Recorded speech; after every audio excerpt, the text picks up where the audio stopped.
I don't know whether we're going to get him tomorrow, or a month from now, or a year from now, but we're going to get him.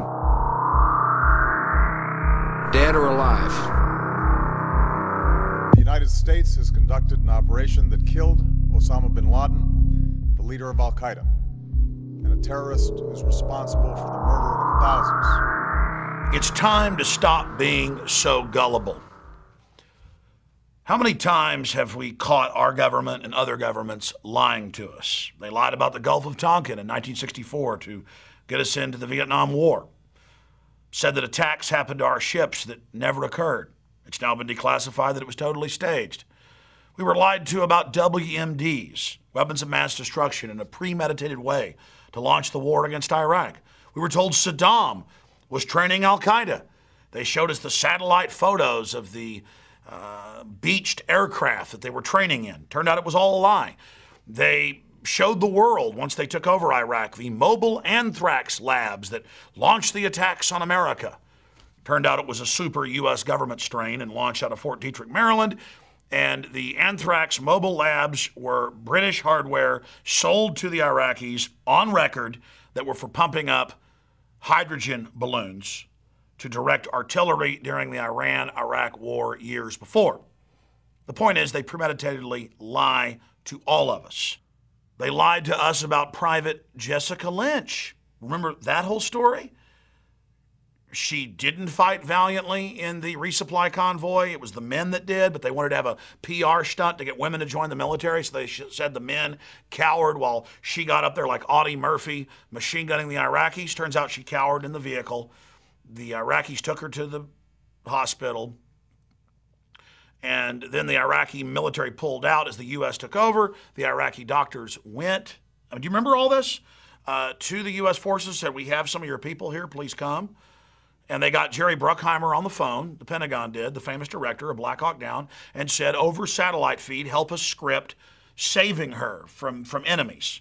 But then things got more interesting before I get into the whole bin Laden fable. Members of her unit started talking to the press saying she cowered in fear and none of this was real, so they started dying in car wrecks and being shot in the head. And finally, Lynch came out and said, look, it's all fake, none of it's true. The Pentagon told me to lie. Remember that NFL player, the big star, Pat Tillman, joined the military after 9/11, went over to Afghanistan, wrote letters home to his family saying, this is all a fake war. There's no Al-Qaeda here. It's about controlling the poppy fields. Well, we heard he was charging an Al-Qaeda emplacement. Might as well have been an Easter Bunny emplacement or a Lucky Charms emplacement, and was killed by Al-Qaeda valiantly. Another recruiting tool, even in death. Turns out the Pentagon knew he was planning to go home and speak out against the war, and that wasn't about to happen. So he was shot at a distance. He hid behind a rock, begged for help. The Black Op team went up, shot him in the face 3 times with a 1 burst from an M16 with a 3-inch pattern from about 1.5 yards away. And the Army coroners wouldn't lie and said the evidence showed he'd been murdered.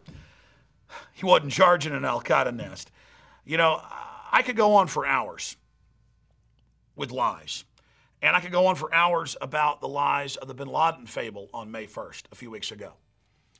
And we've had the international media across the board attack us and call us conspiracy theorists for simply pointing out the inconsistencies in the official fable itself. But before I get into the latest developments, I just want to be clear. I was told by Dr. Pachinik, who was the co-author of Tom Clancy's book and who has been a major Hollywood producer with huge Tom Clancy films that have come out, who did write the psychological warfare manuals for the CIA and State Department.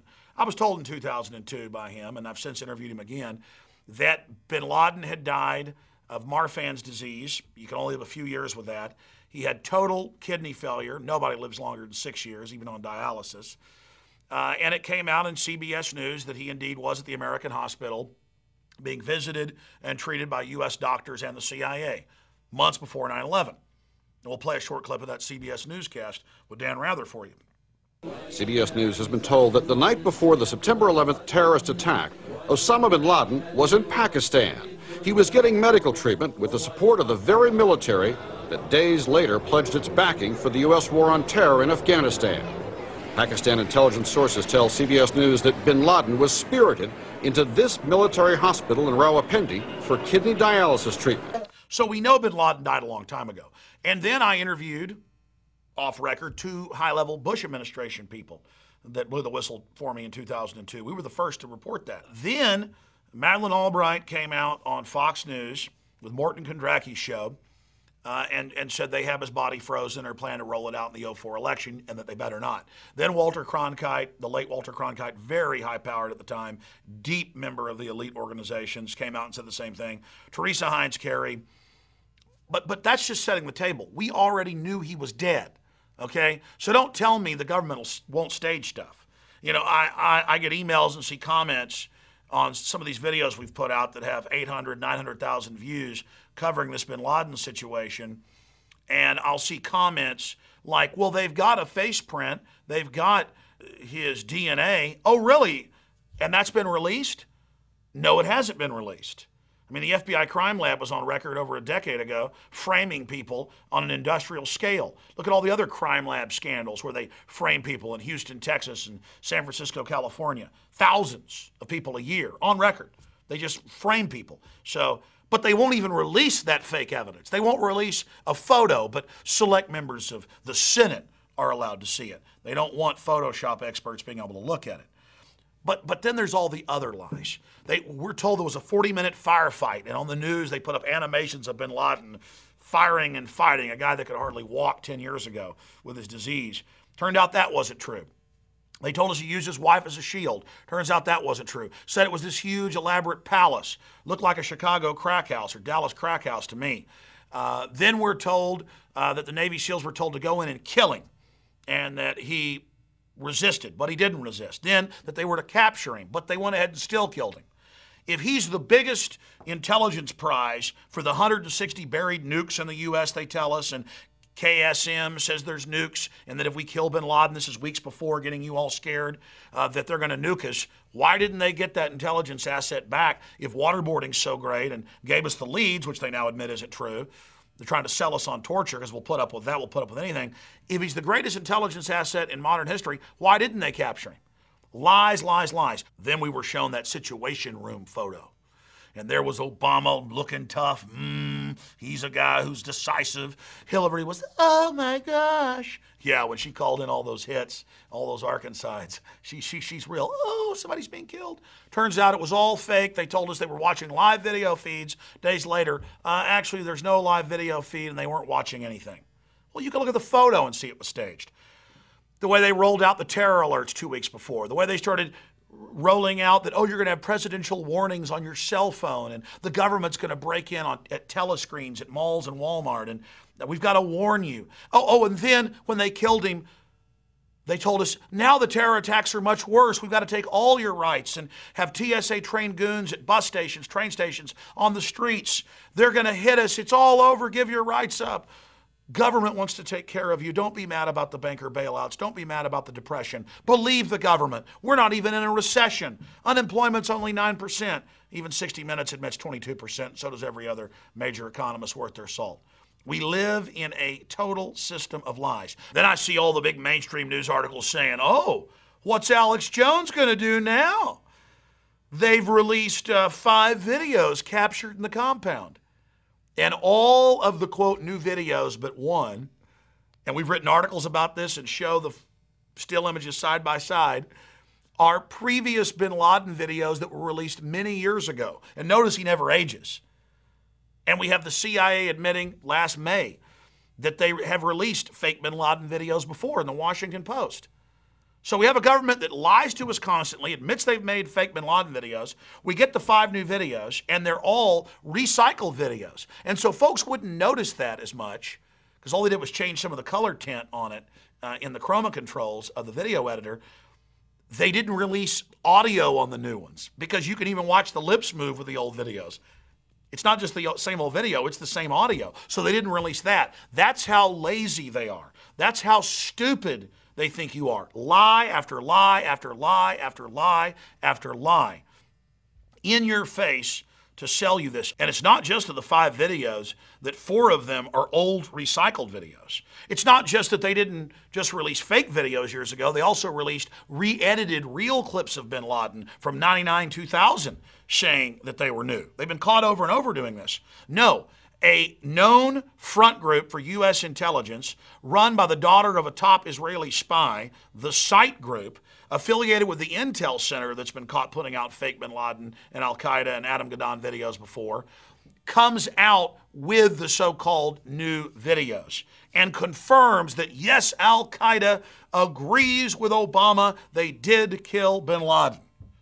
Remember Governor Ridge, the former head of Homeland Security 2 years ago, put out a book admitting that they'd issued fake terror alerts for political gain? That's all the new terror alert system is about. That's all the calls for domestic internal passports are for, and now expanding the TSA to all transportation. This is a total takeover of our society, while the crooks that run Washington are selling us out to the big mega banks that have stolen $27 trillion and counting, mainly foreign banks. They're busy telling us to submit to their corruption and oppression, or the bad men wearing the scary turbans and beards are going to get us. This is nothing but pure theater. The videos are fake. They've been released by groups that openly are on the payroll of the Pentagon and who have been caught putting out disinfo before. The one video that is new is bin Laden from the side watching himself on TV. And this all coming from a system that has been caught lying over and over again. There are close to 1 million private contractor spies in intelligence now in the U.S. Trillions and trillions of dollars have been spent domestically on homeland security. This is the military-industrial complex creating a market to take over every industry in America and to now come out with no travel, no fly list, where there's no judge, no jury. They just put you on the list and tell you that you can't own a gun if they say, no judge or jury. That's being announced by Rahm Emanuel, Chucky Schumer, all these people. And Amtrak's coming out and saying, we agree, please start searching everybody, make people get government permission to even be able to get on a train. This is the Reichstag 2.0. And this was done as a desperate kickoff for Obama's re-election campaign that they've kicked off so he can carry out the globalist agenda. In closing, I want to go to the heart of the matter. We've seen White House advisors, former Clinton advisors like Robert Shapiro, openly write articles for the Financial Times of London and other publications.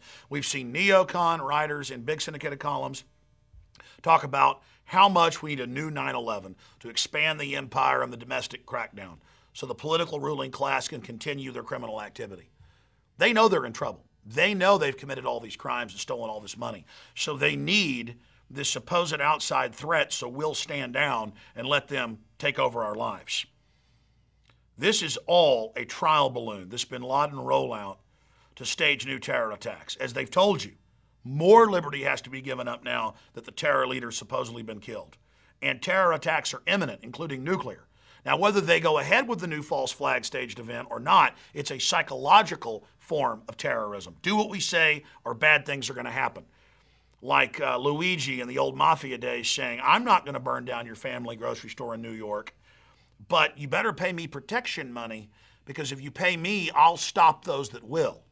And then if you don't pay him the protection money, he lets his cousin, Fredo, a.k.a. Osama bin Laden, the known admitted CIA asset, come burn down your grocery store. Or at least he says his cousin did it. It's very simple. And they are test marketing right now massive new stage terror attacks to use this whole Homeland Security grid against the American people. Remember, 2 years ago, law enforcement, FBI, federal marshals, state police sent me Homeland Security reports, state police reports, where 90+% of all anti-terror training is for Ron Paul supporters, in the fetters, people that want the Second Amendment, those that want to control our borders, people that want American sovereignty and are against this outside banking cartel takeover. It's that simple. So they're getting ready to stage new terror. They are testing you to see if they can get away with this. So please warn everyone you know, because this republic is in deep trouble. And the terror threat is a manufactured threat to menace the people. I'm Alex Jones. Don't give up your liberty. The spirit of 1776 can save this republic. Thank you for watching. Visit Infowars.com and PrisonPlanet.com. When you're on the site, you can also tune in 24 hours a day to my daily radio broadcast. There's also a free iPhone app to listen to the syndicated radio show when and where you want.